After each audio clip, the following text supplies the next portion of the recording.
and welcome back to Birmingham Fan TV. Today we are here with you for your West Brom preview, which is our game away at West Brom on Friday night. Yeah, it feels like it's been quite a while. It has been quite a while. Well, it's actually been an enjoyable international break. It's been one that's been interesting to say the least. No games, 9 points lost. And again, we find ourselves with something to play for towards the back end of the season. Again, we find ourselves in the lower rifts of the league, but hey ho, it means that we don't have a sort of dull, boring sort of mid-table finish.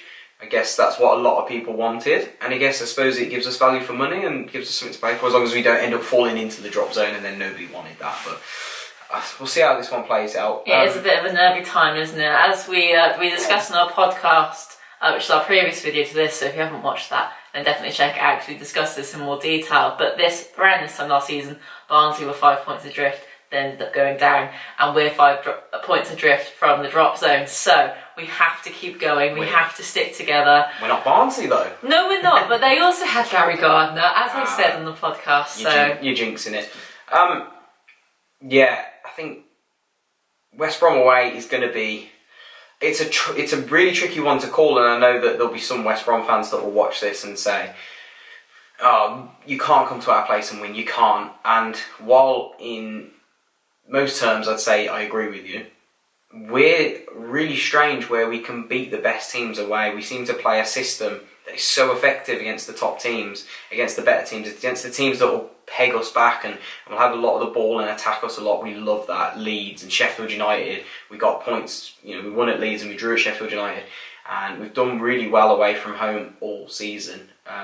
It's been a really enjoyable season in that sense, that we have great away games and really poor ones like Preston, but it's been a really different season to last season, I would definitely say, and look, for the right reasons. Ultimately, we need the 3 points now. There's no question about it. If we wouldn't have had the 9 points taken off us, I'd have said, meh, it's a meh game.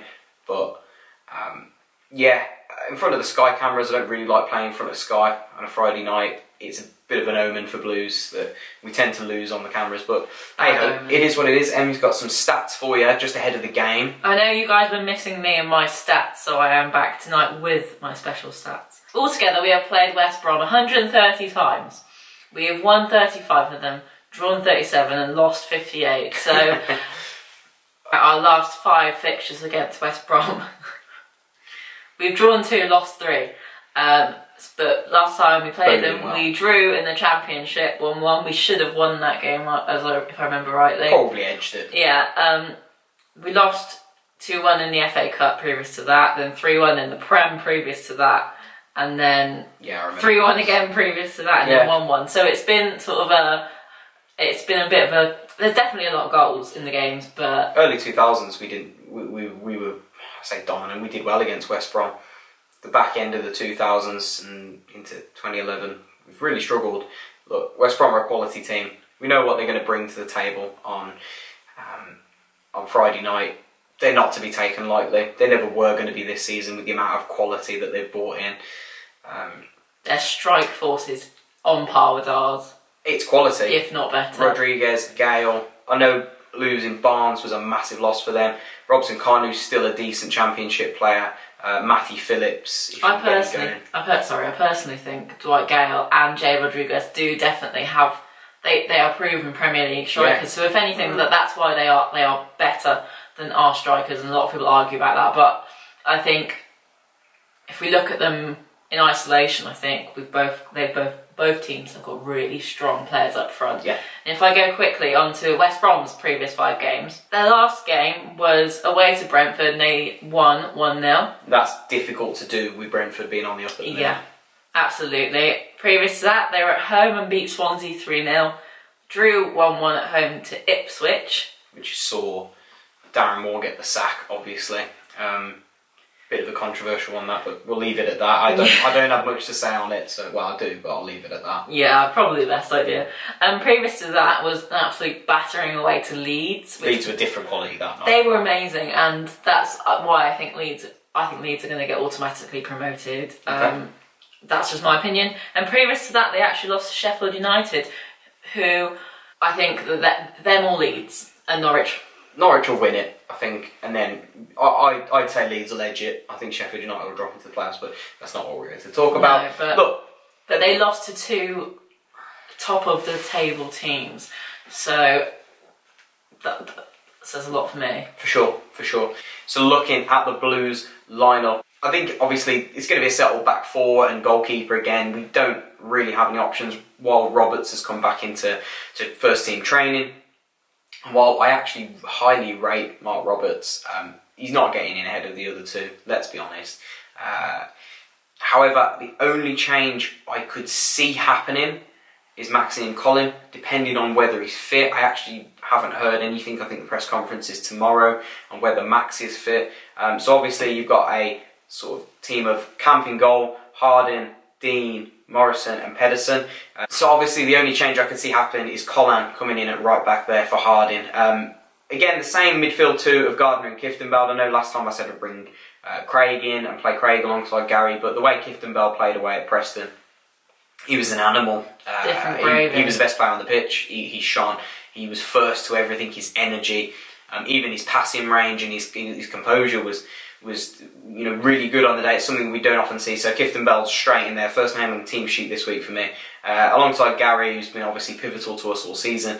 I don't think he's going to change much from this team. I think Magoma and Mahoney again. While obviously Mahoney was probably our other best player on the pitch at Preston out on that right hand side, he did a lot. I considered a toss and between Hotter and Mahoney. I really wasn't too sure who he'd go with, because obviously we know on his day Hotter is one of the best players in this league, but he just simply hasn't been consistent enough this season, hasn't showed it enough.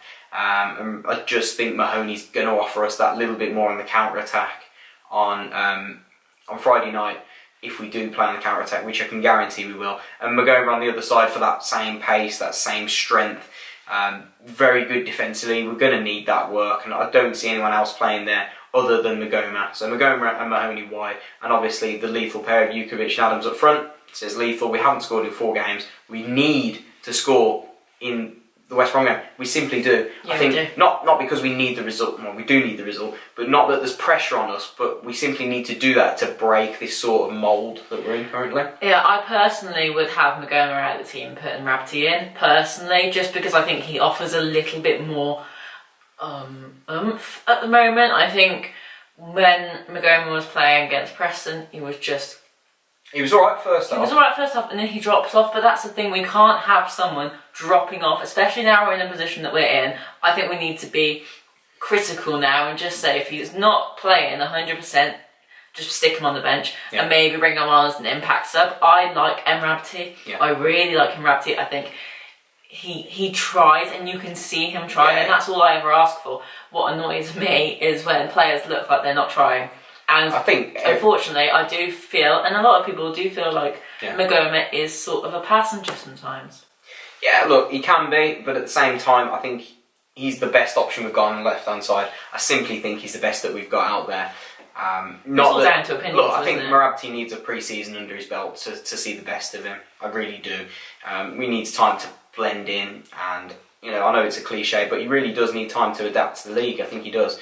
So obviously we play that sort of 4-4-2 system, but obviously I can see West Brom's playing that similar sort of 4-3-3 system, which can act as a 4-5-1. So I think our wingers need to be really sort of getting up and down. I know it's gonna tire them out a lot because West Brom are going to keep coming at us. I think Jukovic will do his usual where he drops in and plays as sort of a number 10. He can fill in front of that sort of forward line and midfield line, and really cut the passing lines for West Brom. I think he does that so importantly over the season.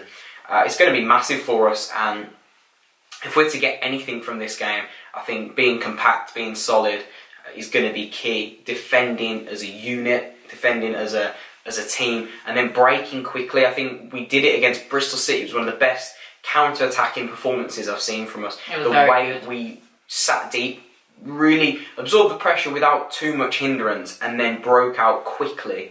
The wide players, Mahoney and Rabti, did it so well, and Adams obviously. And we broke in numbers and they couldn't deal with it, and I think that's where our goal came from, and the foul for the free kick. We need to do that again. Simply, we need to be tight, we need to be compact, and then break out quickly, because I don't think West Brom are blessed with huge amount of pace in the middle of the park, depending on who they play. They'll play probably, potentially Gareth Barry, El Ghazi. Wally, I do rate him, Hegazi as a centre-back, I do rate them, but they're not blessed with loads of pace. So I think it's something we need to try and exploit. I know they'll have it in the wide positions, so we need to try and play potentially, get Adams on the last man and get him to spin in behind. I think that's going to be the best way of winning this game. But you guys let us know your thoughts. Who is going to be the best pick for the weekend's game? The Friday night's game. Who do you think should start? Who's going to be the key player? And what's the score going to be? Believe it or not, I think we're going to win. You think we're going to win? I think we're going to win. I think it'll be 2-1. I've seen a lot of it on Twitter saying people think, typical Blues will go and win.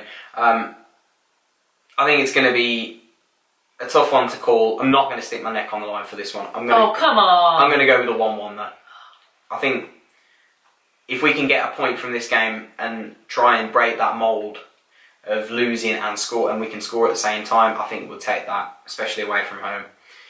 Because West Brom, I know they've not had a great home run at the minute, but ultimately they're a quality team.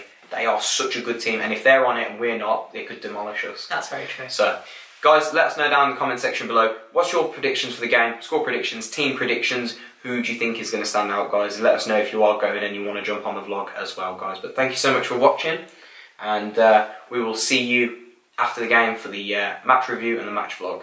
Keep right on. Keep right on. Hey!